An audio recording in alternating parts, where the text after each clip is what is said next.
Naguunahan ngayon ang Amerika at Iran para hanapin ang isang US pilot na nawawala matapos pabagsakin ng Iran ang sinasakyan nitong US fighter jet. Yan at iba pang pinakahuling kaganapan sa nagpapatuloy na gera sa Middle East sa pagtutok ni JP Soriano. Dumagundong ang pagsabog sa West Tehran sa Iran nitong Huwebes Santo. Wasak sa pag-atake ng Amerika at Israel ang B-1 Bridge, ang tulay na itinatayo pa lang para pagduktungin ang Tehran, at ang ika-4 na pinakamalaking lungsod sa Iran na Karaj. 13 na ang naitalang patay. Di bababa sa 70 ang sugatan. Sa ulat ng state media ng Iran, may mga sibilyang nadamay.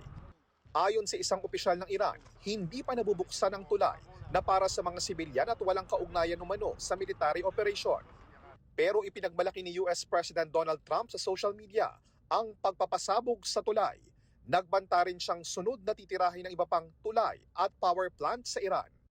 Giit naman ng Foreign Minister ng Iran, hindi sila patitinag at ang pag-atake sa mga infrastruktura nila ay senyalis ng pagkatalo at moral collapse ng kaaway. Kasunod niyan, isang fighter jet ng Amerika ang tinamaan ng Iranian missile at pinaniniwala ang bumagsak sa teritoryo ng Iran.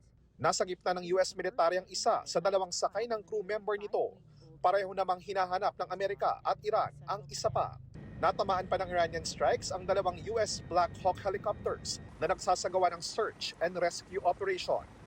Inanunsyo naman sa Iran ang pag-alok ng pabuya ng gobyerno sa sino mang makakahuli ng buhay sa anilay kalabang piloto. Sa parehong araw, inanunsyo din ng Iran na napabagsak din nila sa Strait of Hormuz ang isa pang fighter jet ng Amerika. Ayon sa American media, nasagip ang piloto na tanging sakay nito. Sa huling tala ng International Federation of Red Cross at Red Crescent Societies, mahigit 1,000 at 900 na ang nasawi at nasa 20,000 na ang sugatan sa gyera sa Middle East na nagsimula noong February 28. Sa gitna nito, iniulat ng mga local media ng Amerika at Iran na hindi sumang-ayon ang Iran sa 48-hour ceasefire na alok ng Amerika.